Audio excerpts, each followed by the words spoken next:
Notre étude aujourd'hui va porter sur un des moments clés de l'histoire d'Israël. Je voudrais d'abord essayer de situer rapidement en quelques mots à quel moment nous nous trouvons dans notre histoire et essayer de comprendre pourquoi précisément c'est un des moments clés de l'histoire d'Israël. Après la conquête d'Israël par Yahushua, Josué et les enfants d'Israël, et que cette époque soit passée.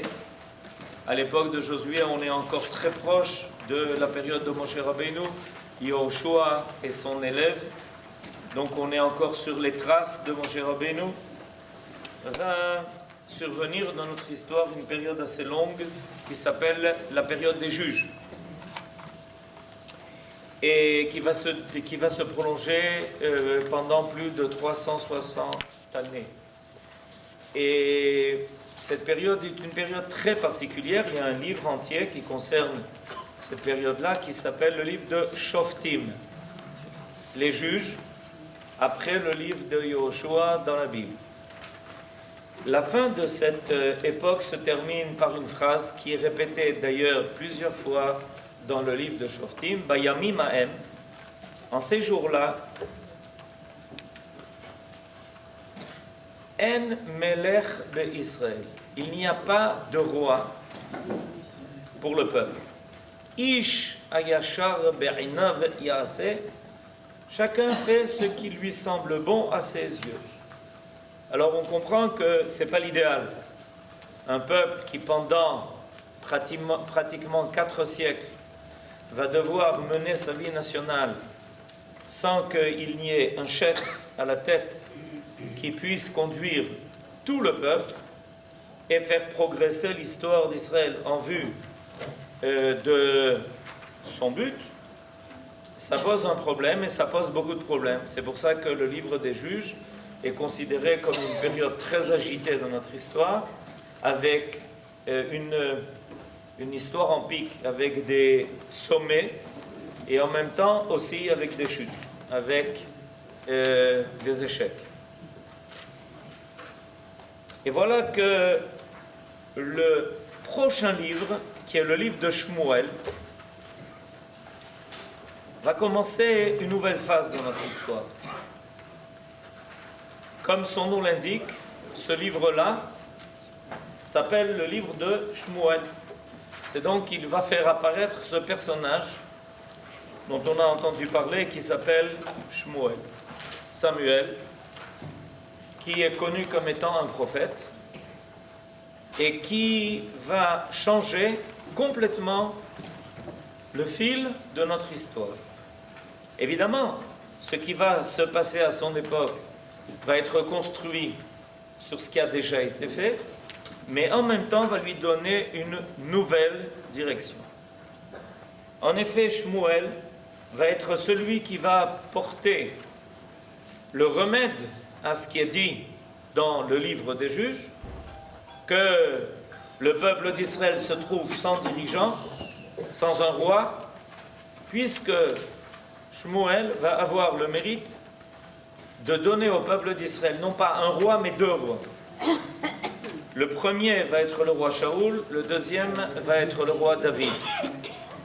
Et ces 2 personnages, ce sont en fait les 2 personnages qui mettent en place la situation idéale auquel le peuple doit arriver.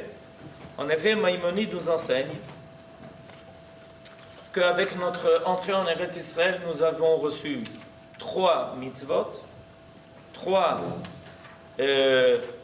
paragraphes importants réalisés: nommer un roi, lutter contre Amalek, c'est-à-dire contre le pire des ennemis, et construire le Beth Amikdash.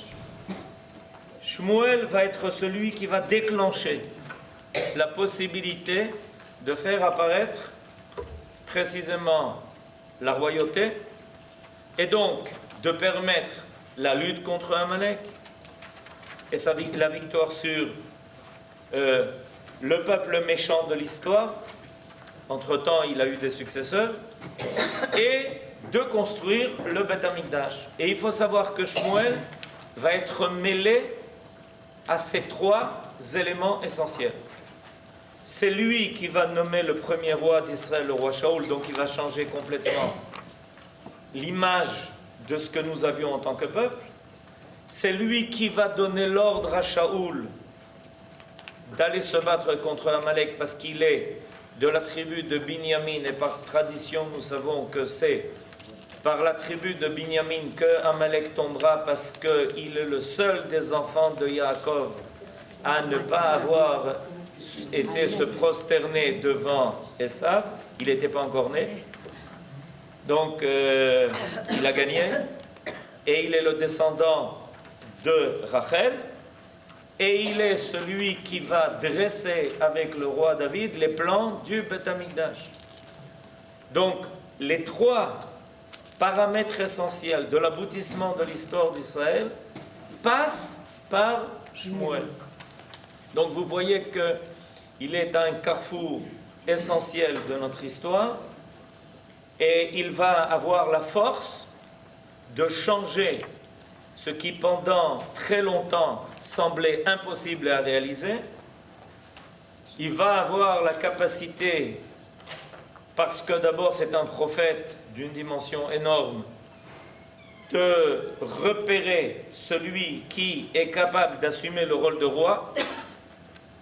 Il va être celui qui va donner l'injonction la plus forte de lutter contre Amalek et surtout avant de donner à Israël la force de résister à ses ennemis de l'époque qui étaient les Plishtim, Philistins, qui n'arrêtaient pas de faire du mal à Israël et qui étaient arrivés très loin. Et c'est celui qui, par esprit divin, connaît tous les détails du plan de la construction du Beth Amikdash et va préparer avec le roi David ce que le roi Shlomo, son fils, finalement va réaliser.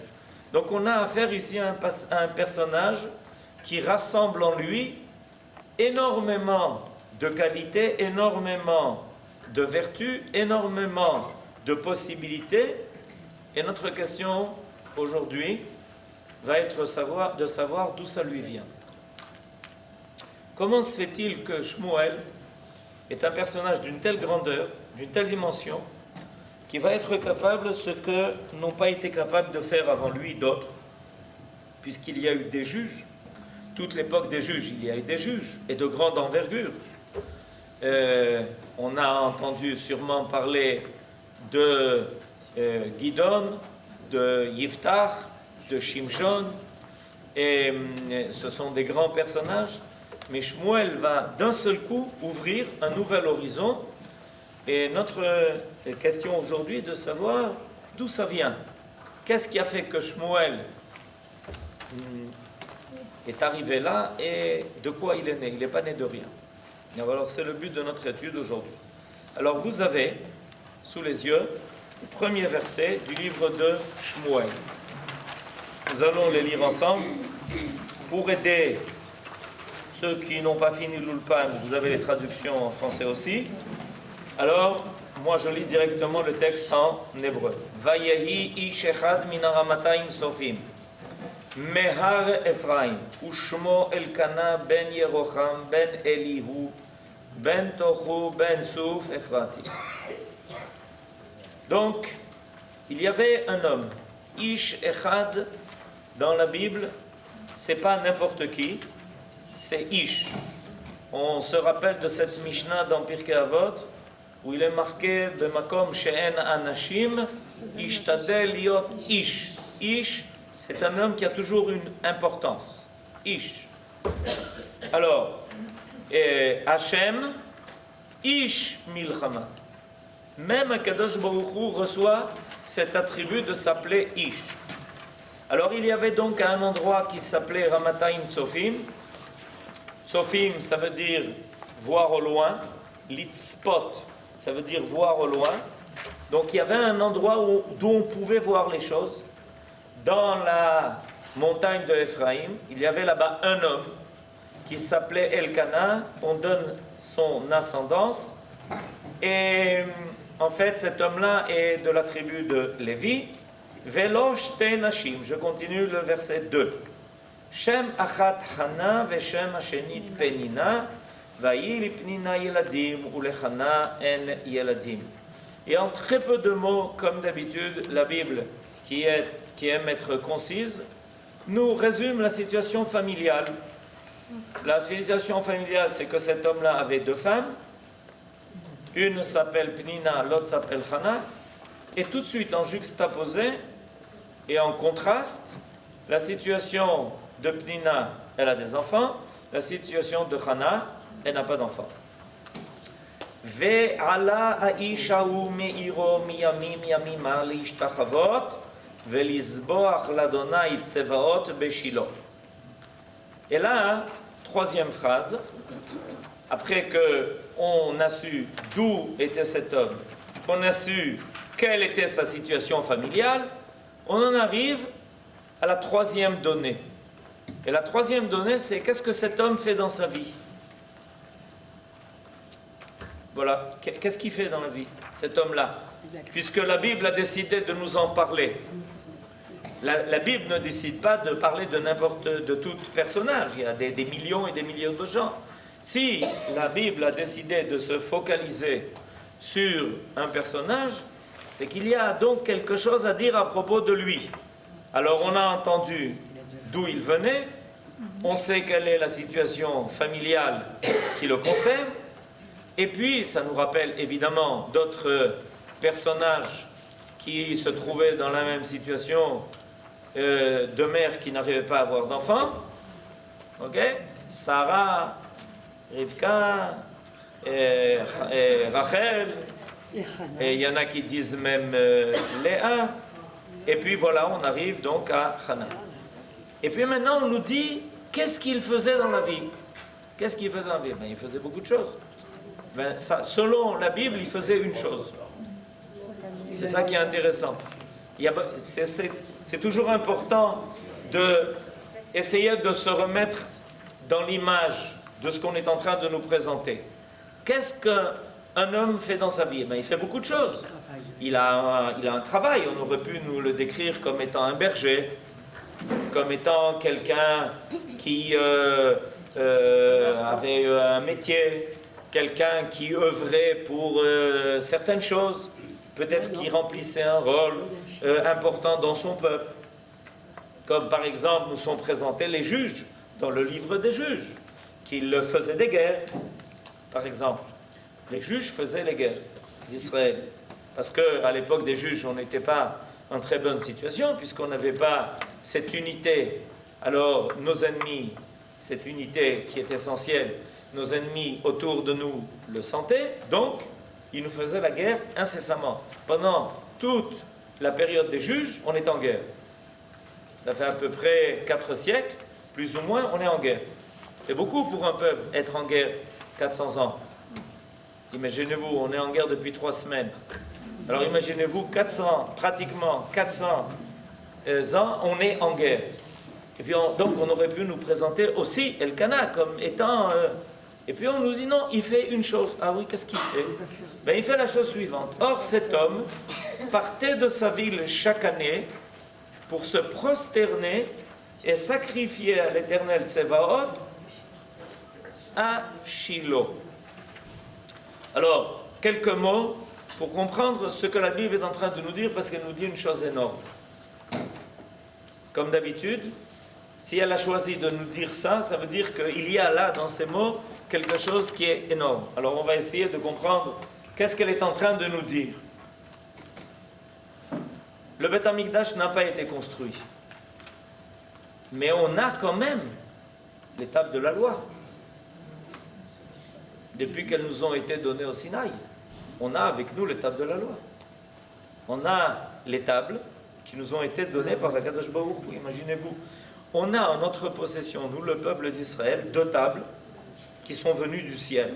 C'est pas une petite chose, des choses qui viennent du ciel. Et alors on les met, ces tables de la loi. Où est-ce qu'on les met? Ben, pendant 40 ans dans le désert, on les a mis dans le Mishkan. Il y avait Aaron, Haridut, Aaron à Kodesh, dans lesquels les tables de la loi étaient déposées. On les a transportées avec nous pendant 40 ans dans le désert. Et ensuite, quand on est rentré en Israël. Mais quand on est rentré en Israël, on les a installés en premier temps à un endroit qui s'appelait Gilgal, à côté de Yericho, la ville de Yericho. Et après, on a construit un demi-temple. Excusez-moi de l'expression, je vais vous expliquer pourquoi je dis un demi-temple. Parce que ce n'est pas encore le temple, puisqu'il n'est pas construit à Yerushalayim, parce que il est mi-bâtiment, mi-tente. En effet, les murs sont construits de pierre, mais le toit est fait d'une tente. Et en fait, mon cher Rabbeinu nous avait déjà donné une indication que pendant quelques bonnes années, ça serait comme le Beth Amikdash. Ça a pratiquement la dimension du Beth Amikdash. C'est très près d'être le Beth Amikdash. Et ça se trouve dans la tribu de Binyamin. Et c'est intéressant de remarquer que le premier roi est de Binyamin, descendance de Rachel, et que le premier presque temple va être dans la tribu de Binyamin. Vous savez qu'on a déjà retrouvé les traces du Mishkan Shiloh et qu'on peut aller visiter sur place et voir cet endroit qui est le Mishkan Shiloh.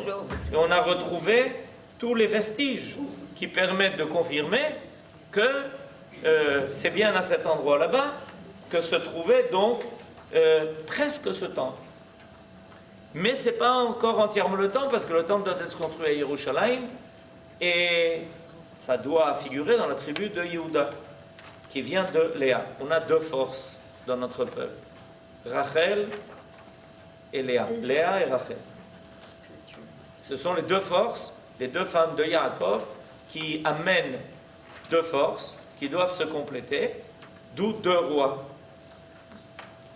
Shaoul, qui vient de Binyamin, et David qui vient de Yehuda. Voilà les deux forces qui doivent se réunir et ensemble faire apparaître la dimension complète d'Israël, ce que le prophète annonce qui se passera finalement à la fin des temps. Toujours est-il, donc on est à Shiloh, et là-bas sont déposées les tables de la loi. Là-bas sont offerts les sacrifices auxquels on est tenu d'offrir chaque jour, chaque Shabbat, chaque fête, chaque Rosh Chodesh, on est la veille de Rosh Chodesh, chaque Rosh Chodesh, chaque fête, on est tenu de monter là-bas en pèlerinage 3 fois par an, aux fêtes de Pessah, de Shavuot et de Sukkot. Là-bas se trouve le Kohen Gadol, le grand prêtre. Se trouve là-bas le Kohen Gadol. On connaît le Kohen Gadol de l'époque, il s'appelle Aïli. Ne pas confondre avec Eli, c'est autre chose, c'est Eliaou. Il y a Aïli, qui est le grand Kohen, le grand prêtre, et qui a ses fonctions à Shiloh. Donc, on n'a pas encore le Beth Amikdash, mais on a presque le Beth Amikdash. En tout cas, on peut déjà s'habituer au Beth Amikdash. En tout cas, on peut déjà s'investir. On peut aller voir le Aaron Haïdout à Shiloh. Et puis, il y a là-bas une présence divine qui est très, très conséquente. Le grand prêtre, le Kohen Gadol, là-bas, a des informations que seul lui peut avoir, parce qu'il y a le roi HaKodesh qui se manifeste à Shiloh, qui est le Mishkan, qui est l'étape la plus importante avant le Beth Amikdash. Et puis, on se dit, bon, imaginez-vous, aujourd'hui, pour beaucoup moins que ça, les gens vont se déplacer, vont prier, vont dire Teilim, vont essayer d'implorer à Kadosh Baruch Hu pour aider et au niveau personnel chacun avec ses soucis, et au niveau collectif. Et voilà que, à l'époque de ce personnage qui s'appelle Elkana, personne ne va à Shiloh.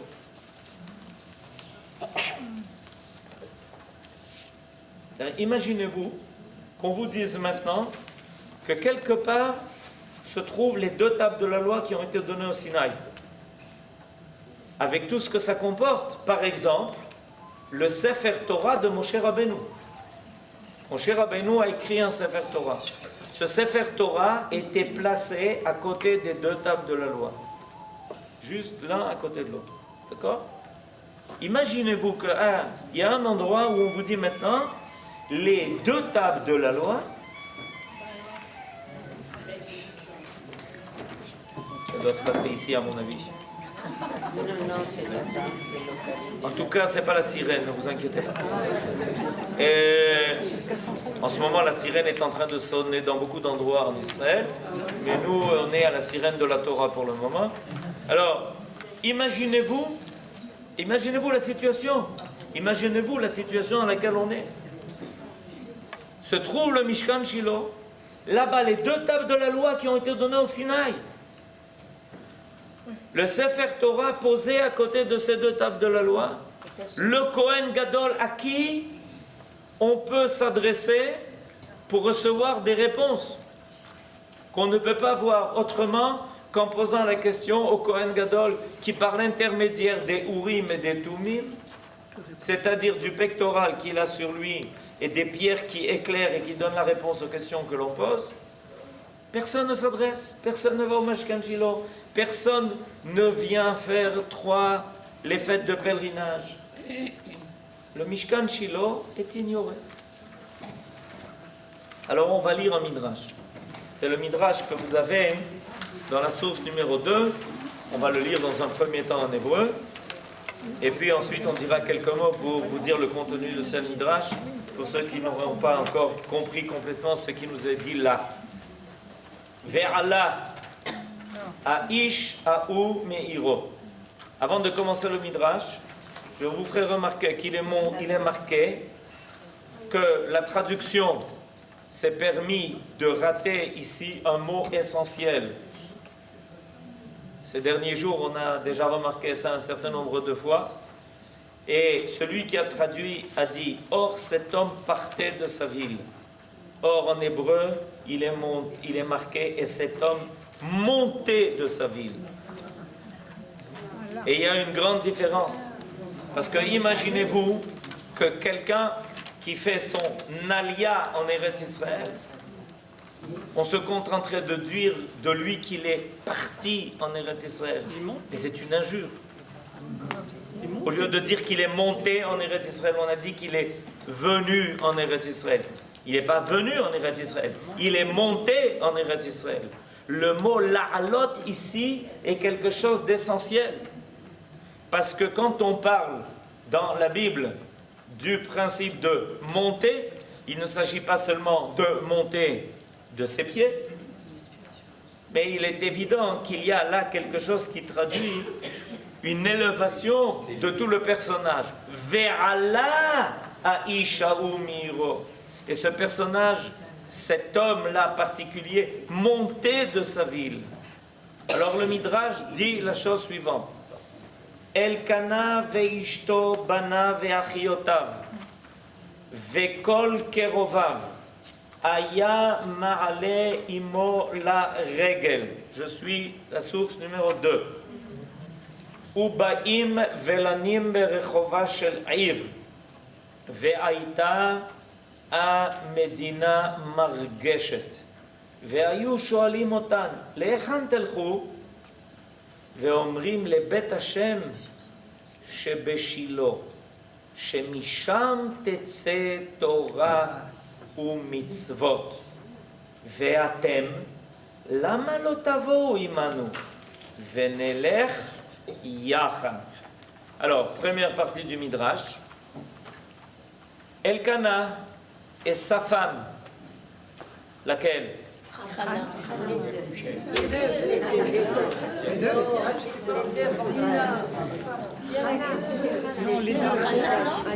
Eh bien, continuez d'y penser.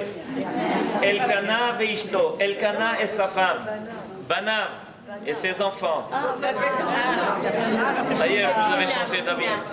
Ok, on continue. Veachiotav et ses sœurs, Vekol Kerovav et tous ses proches. Aya Maale Imo la Regel. Elkana leur faisait avec lui monter en pèlerinage. Ubaim velanim berechova shel ir. Et en chemin pour Shiloh, ils avaient l'habitude de s'arrêter dans les villages qu'ils passaient, et ça prenait du temps. Ça ne se faisait pas comme aujourd'hui en 1 heure pour arriver à Shiloh, même moins. Mais évidemment, ils avaient des étapes. Ils dressaient leurs tentes et ils dormaient au milieu du village, sous des tentes. Ve'aïta Medina Margeshet. Et tout le monde venait voir ce drôle de cortège. Ces gens-là qui, tout d'un coup, apparaissaient et qui dressaient leurs tentes et ils ne se cachaient pas. Et qui se trouvaient là, et Elkanah avec toute sa famille, et qui dormait comme ça au milieu du village sous ses tentes. Et on leur demandait, mais où vous allez? Qu'est-ce que vous faites? Vous êtes en camping? Où vous allez? Ve'omrim le bet Hashem shebe Shilo. Et la réponse était, ah, vous savez pas où on va? On est en train d'aller en pèlerinage, de monter à Shiloh, à la maison de Dieu. Shemisham tetse Torah ou mitzvot. À Shiloh, au Mishkan, de là-bas sort, apparaît la Torah et comment respecter les mitzvot. Et Elkanah et ses proches, qui avaient déjà l'habitude, demandaient à ceux qui leur interrogeaient. Alors il y avait tout un regroupement qui se faisait. Les gens se réunissaient autour d'eux. C'était des curieux de voir ça. Alors vous savez, comme partout, quand il y a quelque chose qui se passe, il y a beaucoup de curieux qui arrivent, et il leur dit, mais... Alors Elkanah posait à ces gens-là qui s'attroupaient autour d'eux, et pourquoi vous ne viendrez pas avec nous? Miyad ainehem meshagrot demaot. Et les gens qui étaient autour d'eux commençaient à pleurer. Omrim lahem nelech imachem.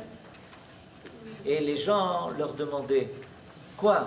Vous nous proposez véritablement de venir avec vous? Alors imaginez-vous un peu la situation. On est dans le peuple d'Israël. On a marqué dans la Torah que 3 fois par an, il faut aller en pèlerinage pour Aliyah la Regel.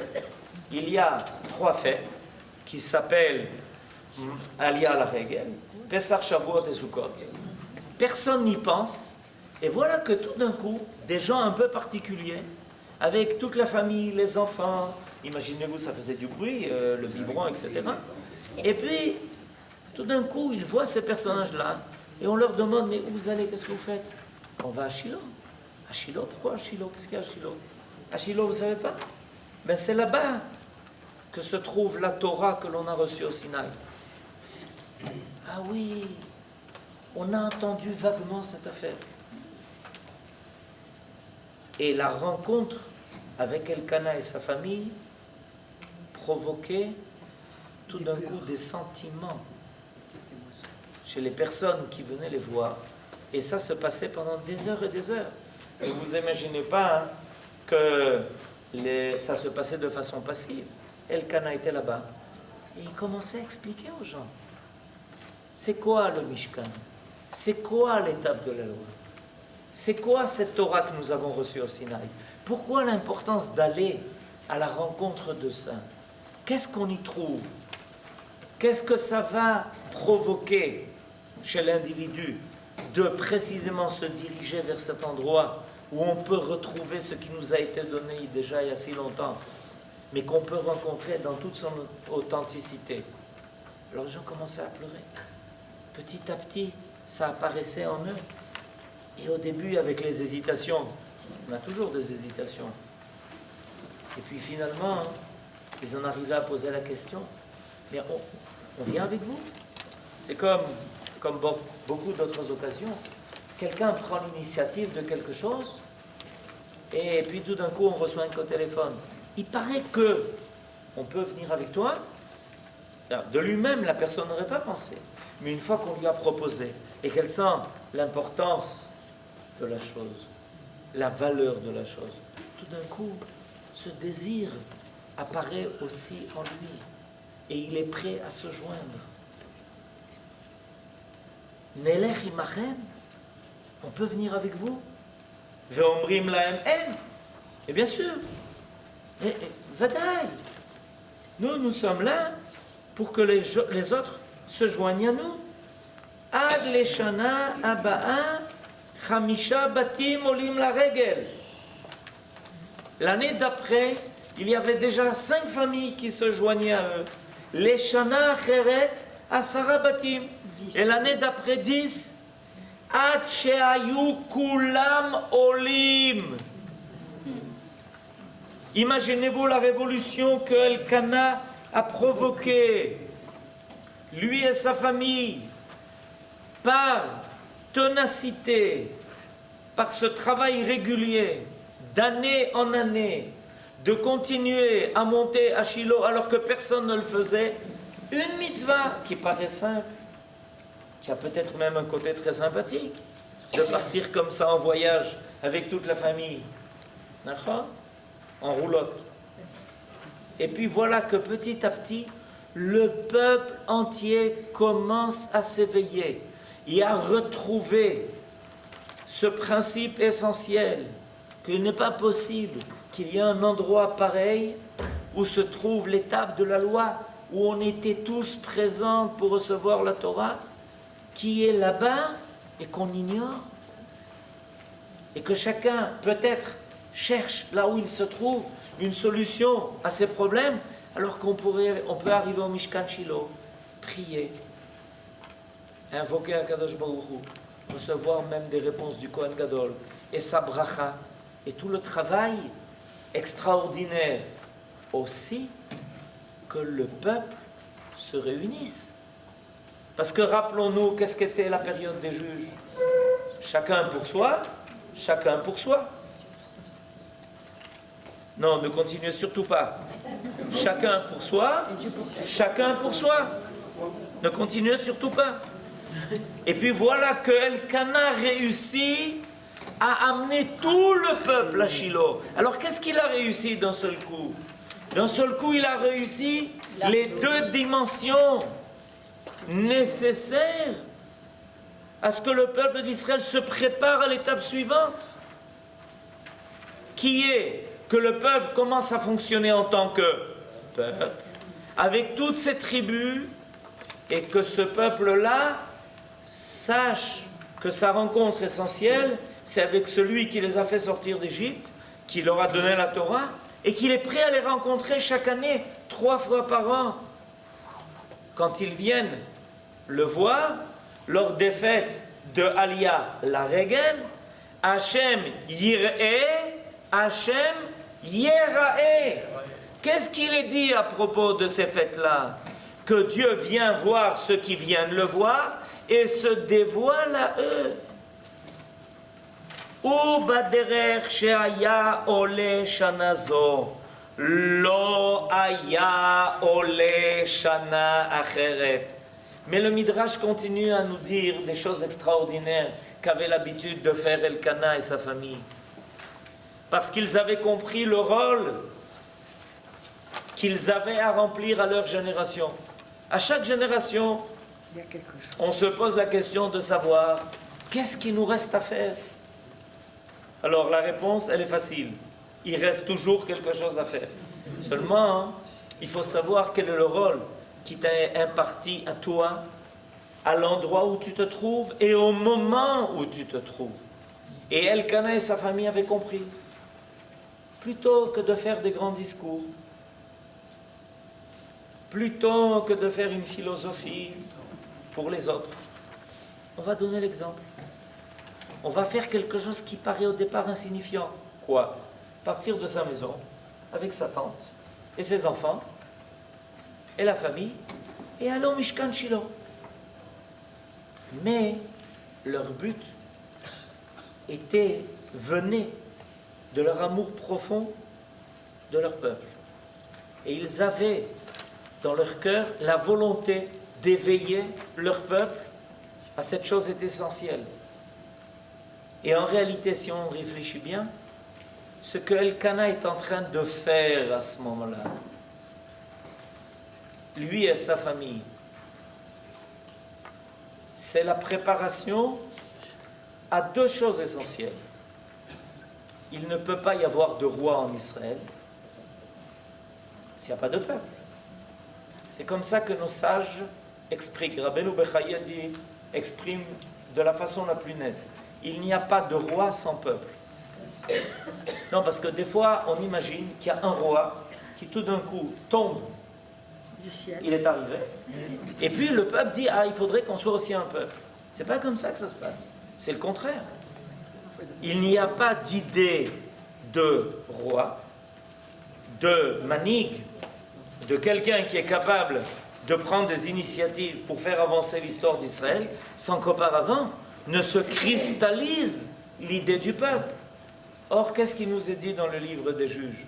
Bayamim haem, en melech be'Israël. Pourquoi? Parce que le peuple n'est pas soudé.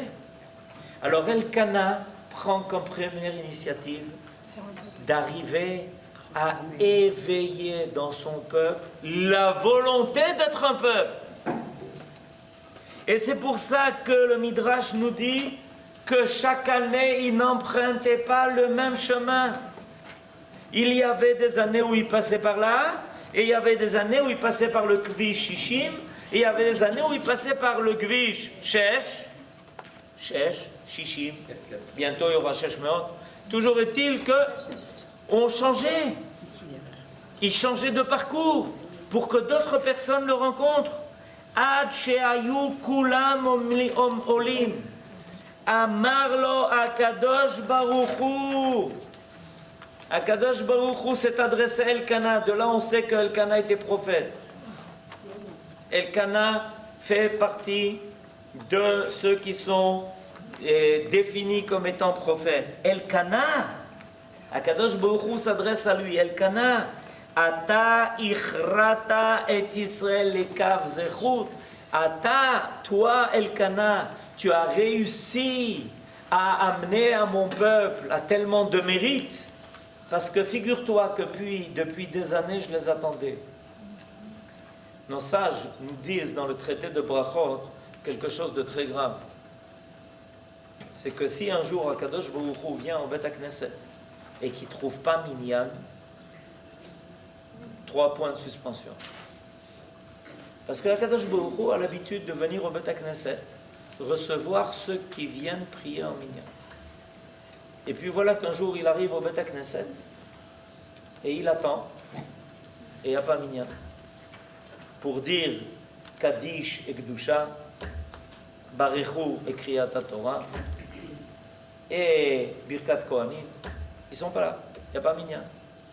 Alors imaginez-vous ce qui se passe quand Akadosh Baruch Hu arrive au Mishkan Shiloh. Et depuis des années, personne. Ces 2 tables de la loi sont là. Une lumière particulière brille dans le Saint des Saints.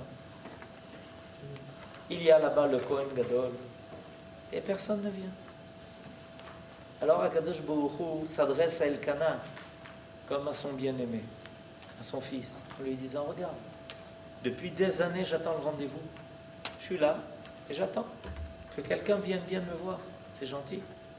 Et grâce à toi, le peuple d'Israël tout entier se réunit pour venir à ma rencontre. Ata ichrata et Israël lekav zechut vechinachtam bemitzvot.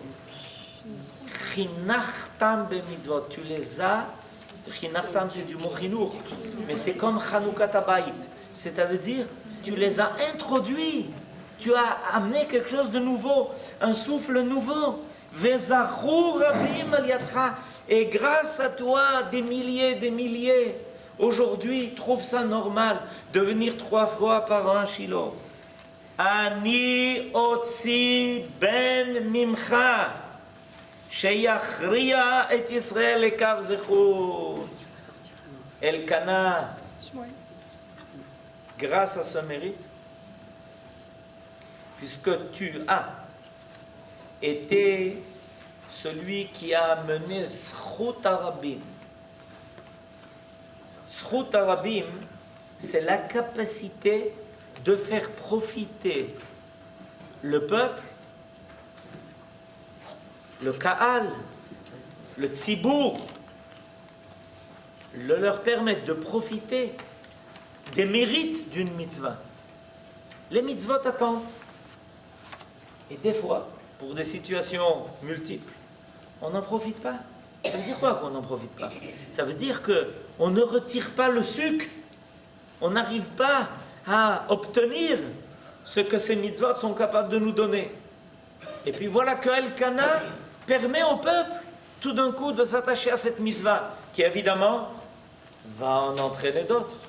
Parce que imaginez-vous que quand on va au Mishkan et qu'on est allié à la règle, on fait beaucoup de choses en chemin. Et on accomplit beaucoup de mitzvot ensemble. Par exemple, on rencontre son cousin qu'on n'a pas vu depuis très longtemps et à qui on n'a jamais téléphoné. Par exemple. Et puis on fait ensemble des mitzvot, c'est une autre valeur que quand on les fait tout seul. Tout est en train de changer. Toute l'image d'Israël est en train de changer. Alors, qu'est-ce que Akadosh Baruch Hu dit à Elkana? Sache une chose, c'est que puisque tu as fait cela, alors maintenant de toi va sortir un fils qui va s'occuper de tout Israël. Qui va être celui qui va faire profiter tout Israël de sa science et de sa sagesse. Otzi ben mimcha sheyachia et Israël lekav zechut veyechanech otam bemitzvot halamadeta shebischar Elkana Shmuel. On a dit tout à l'heure, dans la présentation de notre sujet, que Shmuel est celui qui va faire basculer cette situation de l'époque des juges à l'époque de la royauté. Et il est à la charnière. Et on a posé la question de savoir, mais d'où lui est venue cette force? D'où il a eu ce mérite? Et voilà que Midrash nous révèle que Shmuel a reçu ça de son père. Bischut Elkana, chez Bischar Elkana, Shmuel. En réalité, Shmuel qui va naître de Elkana et de Hana, et là c'est sur Elkana qui est mis le focus, porte en lui cette énergie extraordinaire de ne pas œuvrer pour avoir une part de plus au Olam Haba, mais d'œuvrer pour que le peuple d'Israël réussisse, pour que le peuple se reconstitue en tant que peuple, pour que le peuple s'élève vers Akadosh Baruch Hu en tant que peuple, pas au niveau individuel. Le travail que Elkana a fait en montant 3 fois, mais il y a un midrash qui dit que quand Elkana a vu ce que cela provoquait, il a décidé de venir à Shiloh 4 fois. Alors faites le compte, tous les 3 mois. C'était pas évident de prendre toute sa famille tous les 3 mois et de la déplacer, et à chaque fois par un nouveau parcours, à trouver un nouveau village, un autre endroit où être, des gens qui vous accueillent et qui vont vous aider et à qui on va parler. Et comme ça, il a rencontré des milliers de gens. Et cette énergie, Shmuel la porte déjà en potentiel. Akadosh Baruch Hu promet à Elkana. Ça veut dire quoi? Ça veut dire que Elkana a la force d'attirer dans notre monde une âme particulière qui va s'occuper de tout Israël, qui va permettre à ce peuple de se souder suffisamment et de mettre en son centre, au centre de sa vie, le Mishkan, et donc finalement d'être ce prophète qui s'appelle Shmuel, qui va nommer le premier roi d'Israël et va permettre à l'histoire d'Israël d'avancer vers l'étape d'après, qui aurait dû peut-être apparaître beaucoup plus tôt que cela, mais qui attendait Elkana pour que ce que Elkana fait puisse se faire. Et Elkana, dans Satmimout, n'a pas renoncé à son rôle, en se disant que c'était un rôle qui paraissait peut-être secondaire, ou même facile, et peut-être même pas essentiel. Qu'est-ce que ça représente en tout d'aller 3 fois par an à Shiloh? Ça paraît un acte qu'on n'aurait peut-être pas marqué comme étant un acte qui va marquer toute l'histoire d'Israël jusqu'à la fin des temps. Mais la Bible a décidé que cet acte-là serait l'acte qui débuterait l'histoire du livre de Shmuel. Et c'est pour ça que, au début du livre de Shmuel, dans le 3e verset, quand on nous parle de la vie de cet homme Elkana, on nous parle d'un acte de sa vie. Parce que dans la vie d'un homme, un acte peut justifier toute son existence. Ve'ala ha'ish ha'u me'iro. Qu'est-ce qu'il a fait? Ala me'iro. Il est monté de sa ville pour aller à Shiloh. Il n'a rien fait d'autre. Tout ce qu'il a fait partie de cela. Voilà l'axe central de toute son existence. Et en fait, par là, il a tout changé. On va pouvoir passer de l'époque des juges, où chaque tribu est dans sa contrée, et chaque tribu mène sa guerre contre ses ennemis, à un temps où le peuple d'Israël tout entier va se retrouver et en tant que peuple va lutter contre ses ennemis pour finalement réussir à les dominer et faire apparaître ces 2 grands rois d'Israël, et le roi Shaoul et le roi David, qui va faire apparaître la royauté de la dynastie de Yehuda, qui va finalement engendrer le Mashiach, qui a cette capacité de prendre tout le peuple avec lui et de lui faire avancer toutes les étapes nécessaires pour arriver à l'aboutissement final. Ça, c'est la force de Elkana. Mais Shmuel, il avait aussi une mère. Imaginez-vous qu'il avait une mère, il n'avait pas seulement un père. Pour le moment, on a parlé de son père. Et qu'est-ce qui se passe avec sa mère? Et en quoi sa mère a contribué? Parce que là, on a dit que c'était le mérite de Elkana. Alors, je vois que les dames sont inquiètes. Alors, on va passer à la mère. Voilà. On a posé tout à l'heure la question de savoir quelle était la femme que Elkana prenait. Yofi. Maintenant, vous avez la réponse. Vatakom Chana achare ochla beshilo ve'achare shato ve'eli hakohen yoshev al hakiseh al mezuzat echal Adonai.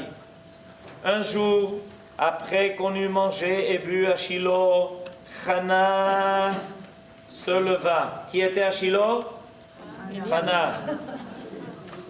Élie, le Kohen Gadol, à cette époque, se trouvait alors sur son siège au seuil du sanctuaire de l'Éternel. Vehi marat nafesh, vatit palel al Adonai, ubacho tivke. L'âme remplie d'amertume, elle pria devant l'Éternel et pleura longuement. Pourquoi? ותדור נדר ותאמר, אדוני צבאות, אם רעות תראה בעוני אמתך וזכרתני, ולא תשכח את אמתך, ונתת לאמתך זרע אנשים, ונתתיו לאדוני כל ימי חייו, ומורא לא יעלה על ראשו. Puis elle prononça ce vœu.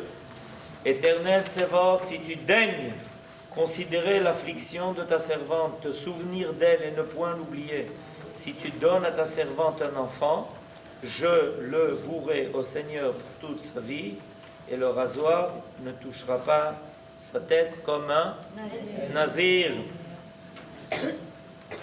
והיה כי הרבתה להתפלל לפני אדוני, ועלי שומר את פיה. Or, comme elle priait longuement devant l'Éternel, Élie observa sa bouche. וחנה היא מדברת על ליבה, רק שפתיה נאות, וקולה לא יישמע, ויחשבה עלי לשיכורה. Hana parlait en elle-même. On voyait seulement remuer ses lèvres, mais on n'entendait pas sa voix. Élie l'a cru ivre. Élie l'a cru ivre. Vayomer Eléa. Écoutez bien la suite.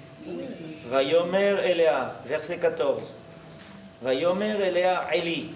Ad matai tishtakarin hasiri et yenech mi alaïr. Et il lui dit, combien de temps veux-tu étaler ton ivresse? Va cuver ton vin.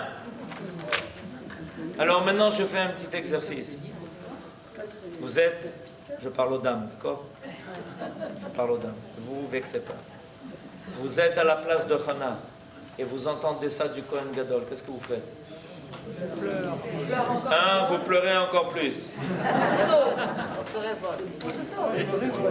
Kol hakavod.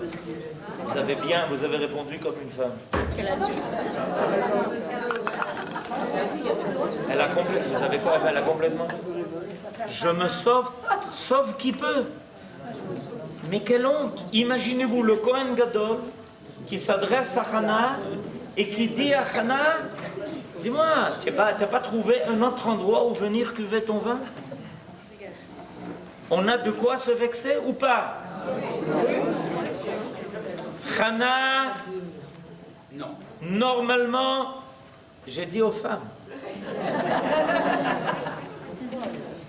Pour un homme, peut-être, il peut s'enorgueillir d'avoir bu un peu.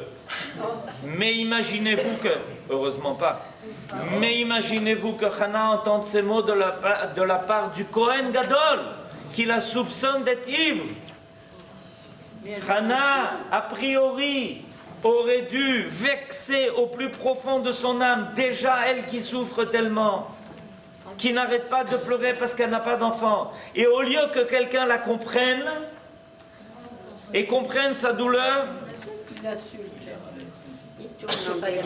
la tourne en dérision et l'accuse d'être ivre. Mais n'importe qui se serait sauvé pour bien moins que ça. Imaginez-vous des situations où vous avez envie de vous sauver pour bien moins que ça. On va voir maintenant ce que Hana fait.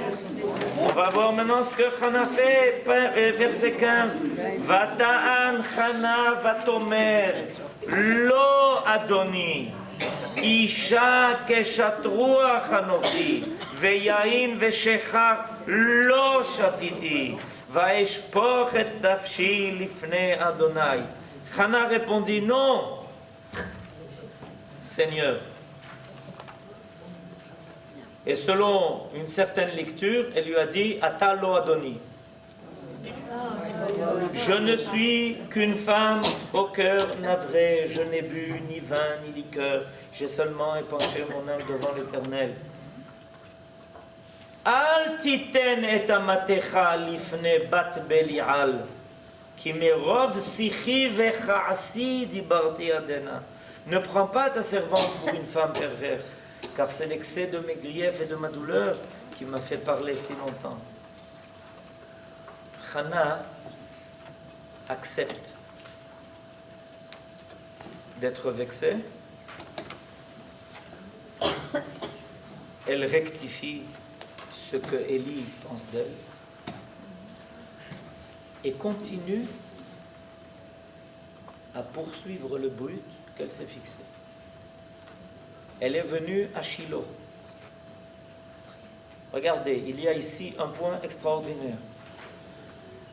Toute cette rencontre entre Hannah et Élie, qui finalement va aboutir à quoi? Vous savez à quoi elle va aboutir? Pardon? À Shmuel. Cette rencontre va aboutir à Shmuel. Parce que Hannah va exiger de Élie de réparer l'erreur qu'il a commise. Il a commis une erreur en la prenant pour quelqu'un qui s'est enivré. Et Élie comprend son erreur. Alors tout va tourner dans le sens contraire. Après l'avoir vexé, Élie va vouloir récupérer la faute, réparer la faute qu'il a faite. Et il va la bénir. Et grâce à la bénédiction de Élie, Hannah va avoir un fils. C'est-à-dire que tout va se retourner dans le bon sens. Au départ, ça paraît terrible. Une femme qui souffre tellement de ne pas avoir d'enfant et qui est en train de pleurer à tel point qu'elle est sur le point de s'évanouir. Donc on la croit ivre. Et Élie, tout d'un coup, se rend compte de son erreur. Et ce qui paraît la chose la plus terrible, tout d'un coup, si Hannah s'était sauvée, qu'est-ce qui se serait passé? Ça aurait confirmé le diagnostic de Élie. Et Hannah n'aurait jamais reçu la bracha de Élie. Et Hannah a accepté avec sérénité l'accusation qu'il a portée, mais elle a rectifié. Maintenant, tout ça, comment c'est arrivé? Parce que Elkana et Hannah avaient décidé d'aller à Shiloh et d'aller prier à Shiloh et d'aller faire ce que les autres n'ont pas fait. Et Hannah, qui depuis des années souffre d'être la femme qui n'a pas d'enfant, accompagnait son mari avec Tmimout, en se disant qu'il n'y a pas de meilleur endroit pour aller prier qu'à Shiloh. Et finalement, de cette Tmimout-là, qui lui fait même subir les affronts de Élie, elle va se retrouver récompensée de mettre au monde ce fils qu'elle consacre à Akadosh Baruch Hu et qui va être finalement Shmuel. Et c'est ce que lui dit maintenant Élie. Vaya'an Élie, verset 17. Vayomer lechi leshalom. Veloé Israël. Yiten et shelatech. Asher sha'alt meimo. Élie reprit la parole et dit, va donc en paix et que le Dieu d'Israël t'accorde ce que tu lui as demandé.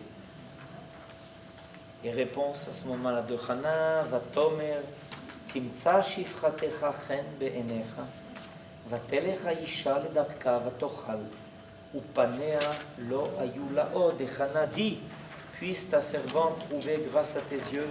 Alors cette femme se remit en chemin, prit de la nourriture et sa physionomie ne fut plus la même.